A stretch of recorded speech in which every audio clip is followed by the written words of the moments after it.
Ahoj, já se jmenuji Honza Nekovář, jsem zakladatel značky Metamorfo a dneska vám vysvětlím, co to je metamorfóza, proč je vůbec důležitá a jak na to.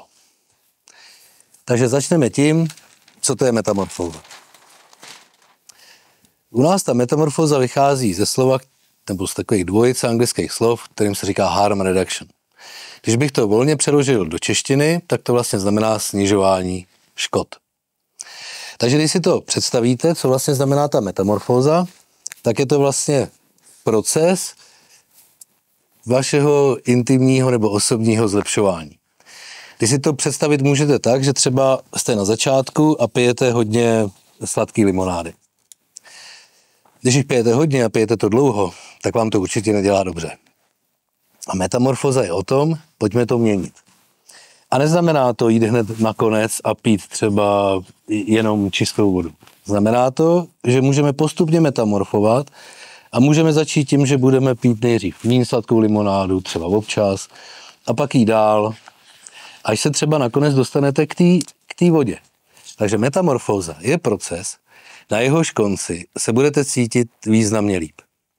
Zároveň, co děláme my Metamorfo, je, že hledáme takové produkty, abyste nemuseli měnit svoje zvyklosti, ale měnili jste spíš to, čím těch zvyklostí dosahujete. Aby se naplnil ten cíl, kterýmu říkáme stejná radost, menší škody. Proto Metamorfo je jednoduše lepší život. Když půjdeme dál, proč je vlastně metamorfóza důležitá? Abych to znázornil, tak takhle nakreslím člověka. Jo, to je člověk. A co se nám dneska děje? Dneska se nám děje to, dneska se nám děje to, že v podstatě spoustu věcí, které užíváme, a v podstatě začíná to jídlem, přes pití, přes nikotin, až v podstatě po modré světlo na mobilních telefonech, na obrazovkách, které jsou dneska všude, už ani v autě si neodpočinete.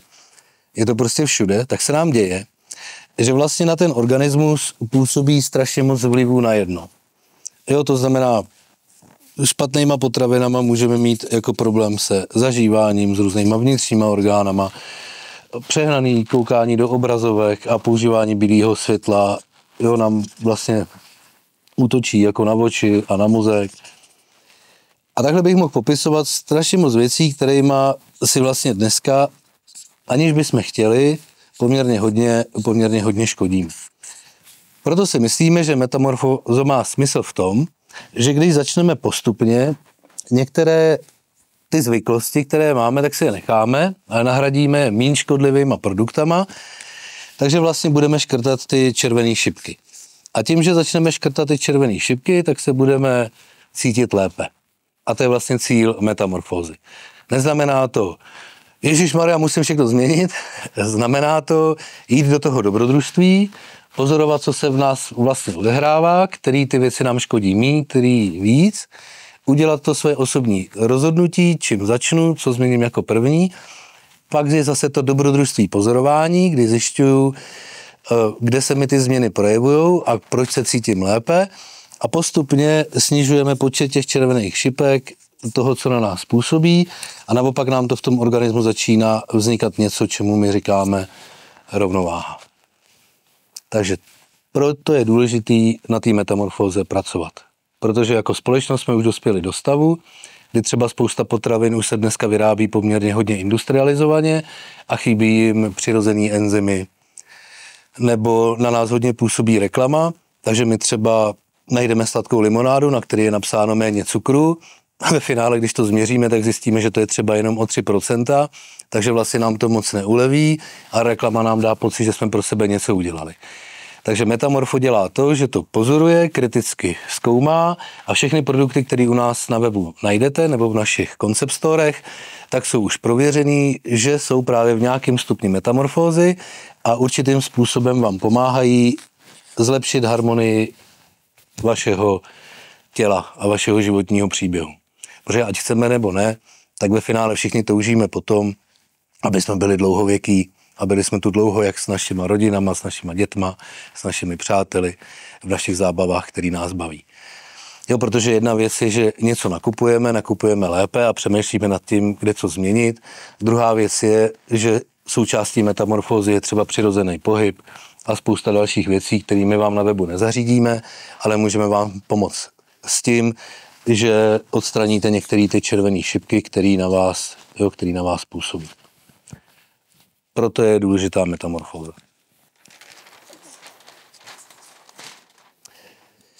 Takže metamorfóza, jak na to? Podle nás je důležitý mít vychytralý plán, protože každý z nás jsme poměrně hodně provozně zatížený. Staráme se o to, aby jsme byli úspěšní v práci, staráme se o to, aby jsme uspokojili rodinu, pečovali o děti. Jo, máme prostě spoustu starostí, které pořád řešíme, takže ta naše každodennost je poměrně bohatá a někdy až stresující. Takže aby jsme v tomhletom kolotoči byli schopni udělat změny, tak je dobrý mít vychytralý plán. My jsme sestavili 5 takových kroků vychytralého plánu. První věc je vůbec jako objevování našich zvyklostí. Za chvíli o tom budu mluvit podrobně, ale v podstatě jde o to, že je třeba si jako všímat, jak se vlastně to naše tělo chová, jaký ty zvyklosti máme. Když si uděláme nějaký seznam, nějaký jejich výčet, tak je logicky druhým krokem sumarizace a taková reflexe. Zamyslet se nad tím, jak subjektivně vnímám to, že mi něco škodí, jak to cítím na tom těle, případně jak to hodně to mám rád a jsem schopný se posunout v té metamorfóze dál, anebo ne. Třetí krok je vytvořit si plán postupného zlepšování, to znamená nikam nechvátáme, pěkně postupně se rozhodneme, kde začneme metamorfovat.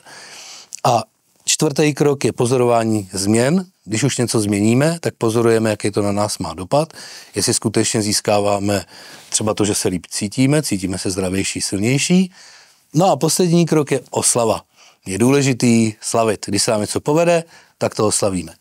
Já teďka projdu ten vychytralý plán krok po kroku. Začneme objevování našich zvyklostí. To je v podstatě jednoduchá věc. Koupíte si sečítek, nebo použijete váš telefon, nebo nějaký kalendář, který používáte a začnete přemýšlet o tom, co vlastně děláte nebo neděláte. A dobrý je nad tím nepřemýšlet, ale v podstatě to jenom pozorovat. A pozorovat se, jak to vlastně máte. Je to takový velký dobrodružství a velký objevování toho, co vlastně dělám. A můžete třeba zjistit, že každý den vypiju 8 Coca-Col. Třeba. Jo, nebo nějakých jiných sladkých limonád. Každý den vykouřím 1 krabičku cigaret. Prostě. 4krát v týdnu zbaštím tabulku čokolády.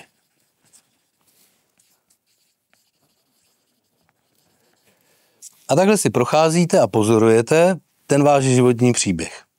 Co děláte? Když už si uvědomujete a začnete si psát, jak vlastně ten váš životní příběh vypadá a jaký zvyklosti tam běžně máte, tak se můžete zamýšlet i nad tím a dělat si takovou reflexi, jak to na vás působí nebo nepůsobí. Jak se cítíte, když to uděláte? Jo, všechno tohle je důležité proto, aby se vaše tělo cítilo silně a zdravě. Když si uděláte svůj seznam, každý ten seznam máme jiný, někdo tam může mít 5 věcí, někdo tam může mít klidně 20 věcí. Rozhodně doporučuji ten seznam vytvářet třeba týden, 14 dní, abyste tomu dali nějakou čas. Věnovali jste se tomu a opravdu jako dobrodruzi zkoumali a tak se jako stopovali, co vlastně, jak ty vaše zvyklosti vypadají a co vám vlastně přináší. Tady ten první krok je takový velký dobrodružství. Druhý krok je sumarizace a reflexe. My jsme na to vytvořili takovou jednoduchou matici, abyste se nad tím mohli zamyslet. Jo, na jedné ose máme, jak hodně vám to škodí, takže škodí hodně, škodí málo. A na této ose máme nechci měnit, chci měnit.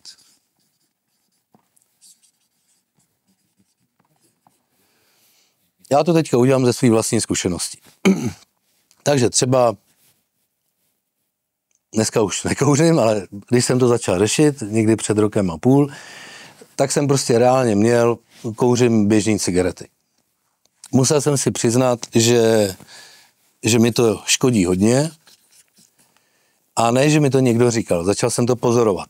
Jo, to znamená, byl jsem třeba s kamarádama, jsem vyrazil na kolo a zjistil jsem, že to fakt jako nemůžu udejchat. Nebo jsem s dětma hrál fotbal a nevydržel jsem to díl jak 5 minut. Takže jsem zjistil, aha, fakt mi to jako škodí hodně. No ale rozhodně se mi to nechtělo měnit, že? Takže jsem zrovna krabičku s cigaretama měl dlouho tady. Jo, že jsem jí měnit nechtěl. Běžně jsem pil v restauracích a do dneška piju hodně sladký limonády. Tam jsem si říkal, OK, úplně přímo nepozoruju, že mi to škodí, ale když jsem jako pozoroval své kolegy ve svém věku, tak jsem jako zjišťoval, aha, tak úplně to není dobrý, prostě tolik cukru do sebe cpát, takže jsem jako viděl, OK, škodí mi to dost a možná bych mohl pracovat na tom, že to změním. Cukr. Pak jsem si všimnul, že používám poměrně agresivní chemické věci v koupelně. To mi v podstatě vůbec, měl jsem pocit, že mi to škodí málo, ale zároveň mi nevadilo, že bych to změnil. Jo, takže jsem měl třeba šampon, který rozhodně nebyl bio a byl klasický chemický šampon a ten se mi objevil tady. Takže když jsem tam dal tyhle 3 příklady toho, že jsem se nad tím zamyslel, udělal jsem si nějakou reflexi, tak logicky první věc, kterou jsem nahradil, hodně mi s tím pomohla manželka, tak bylo, že jsem vyměnil ten šampon. Jo, dneska používám bio šampony. To pro mě bylo tehdy cesta 1. 2, že jsem si dal ty sladký limonády. Řekl jsem si, Honzo, nebudu to pít každý den. Prostě dobře, chutná mi to, tak třeba když půjdu na jídlo, tak si to dám tak jako aperitiv a dám si spíš jenom 1, 2, ale nebudu to přehánět, že vypiju třeba 3. Takže to jsem se rozhodl, že si dám jako na 2. místo. Cigarety jsem si nechal na 3. místo. Začal jsem se šamponama. Normálně jsem to z toho života odstranil a v podstatě mi to vůbec nevadilo. Časem jsem zjistil, že vlastně se mi ty sladké limonády posouvají hodně doprava. Já jsem to měl spojený ještě s čokoládou. Jo, běžně jsem dělal to, že jsem si koupil krabičku, takovou tu velikou studentskou pečeť a prostě zbaštil jsem ji na posezení, když jsem koukal na nějakou pohádku s dětma. Dneska už to vůbec nedělám, ale trvalo to. Jo, nešlo to hned na začátku. Prostě jsem se rozhodl, že ten cukr, že ho budu mít míň a míň ve svém životě a najednou jsem si všimnul, že když už jsem začal pít míň a míň ty sladké limonády, tak vlastně ta touha po tom cukru ve mně se zmenšovala. Takže dneska v podstatě to dělám skutečně málo kdy, piju toho hodně málo a nahradil jsem to třeba Loklok kombuchou, kterou zrovna máme v Metamorfu. A naučil jsem se pít běžnou neperlivou vodu. Dneska si rád vybírám vodu ve skle, protože mám pocit, že chutná úplně jinak než voda v plastu. Takže jsem prošel tou metamorfózou. S těma cigaretama mi to trvalo asi další 2 roky. Jo, furt jsem nad tím přemýšlel, furt jsem se pozoroval, nebylo mi v tom dobře, ale ve finále jsem dospěl k tomu, že jsem začal metamorfovat. Jo, takže dneska prostě se mi tohle podařilo, skutečně jsem to zmetamorfoval a dneska prostě nekouřím klasické cigarety. Mám rád kafe a cigáro, takže používám nahřívaný tabák, když jdu do kavárny a běžně používám nikotinové pytlíčky pro to, abych se jako udržel ten nikotin, když třeba se potřebuji na něco soustředit. Nebo jsem třeba v autě, jedu dlouhou cestu, tak prostě použiju nikotinový pytlíček. Takže se mi vlastně ten můj plán vydařil. Jo, jsem trošku teďka přeskočil do té další fáze. Jsem si vlastně vybral šampon, pokračoval jsem cukrem a ve finále jsem dospěl i k tomu, že jsem zmetamorfoval cigarety. A celá tady ta cesta mi trvala, jo, tohle bylo hned, tohle mi trvalo zhruba půl roku, zhruba, jo, trošku díl, o kousek a tady to mi trvalo asi 1 až 2 roky. Jo, když jsem to různě testoval, zkoušel jsem to, ale prostě zmetamorfoval jsem. Takže já jsem dneska spokojený s tím, že jsem naplnil svůj plán. A když se vezmu nakonec, jaký pozoruju změny, tak se přiznám, že u toho cukru jsem to moc nepozoroval. Zmenšuje se mi břicho. Jo, takže měl jsem jako radost z hubnutí. To jsem pozoroval. Zapomněl jsem na ten šampon, jo, že když vezmu šampon, tak tam se přiznám, že jsem to fakt jako cítil hodně málo. Časem jsem zjistil, že mám třeba méně lupů a takových věcí, ale vlastně se mě to tolik nedotýkalo, takže tam jsem ty změny pozoroval hodně málo. Nejvíc jsem to zaznamenal u těch cigaret. Jo, tam ve chvíli, kdy jsem se jako dostal k tomu, že jsem už nevykouřil ani krabičku cigaret denně, tak se mi rozhodně významně líp dýchalo. Takže prostě dneska úplně v pohodě jezdím s kámošema na kole, s dětma hraju fotbal a vydržím to úplně v pohodě půl hodiny. Jo, že vlastně zjišťuju, že mi ty změny do života přicházejí, když začínám měnit nějaké věci. Začnu prostě smysluplně a vědomě metamorfovat. A ty oslavy jsou jednoduchý. Jo, slavil jsem to tím, že jsem vlastně začal dělat ty věci. Takže dneska mnohem častěji sportuju, takže jsem mnohem víc s přáteli nebo s dětma venku a to je pro mě taková oslava.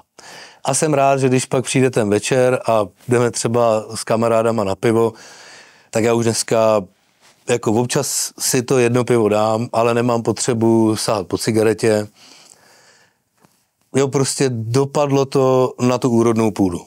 Jakmile jednou do toho dobrodružství vstoupíte, tak najednou si začnete vážit toho, že vám to přináší ty pozitivní změny. Že se cítíte líp. A když se dneska třeba setkám s kamarádama ze základky, tak mám jako pocit, že jsem jako významně vitálnější. A mám z toho vlastně radost. Jo, protože dneska pořád aktivně sportuju, pořád si aktivně hraju s dětma a baví mě to. A to je taková moje jako velká oslava. Ta radost. Takže vlastně metamorfo, jednoduše lepší život. Říkáme to z toho důvodu, že to neznamená, že musíte ty zvyky nutně odstranit ze života, ale můžete je nahradit produktama, který na vás mají významně menší dopad. Metamorfo, jednoduše lepší život.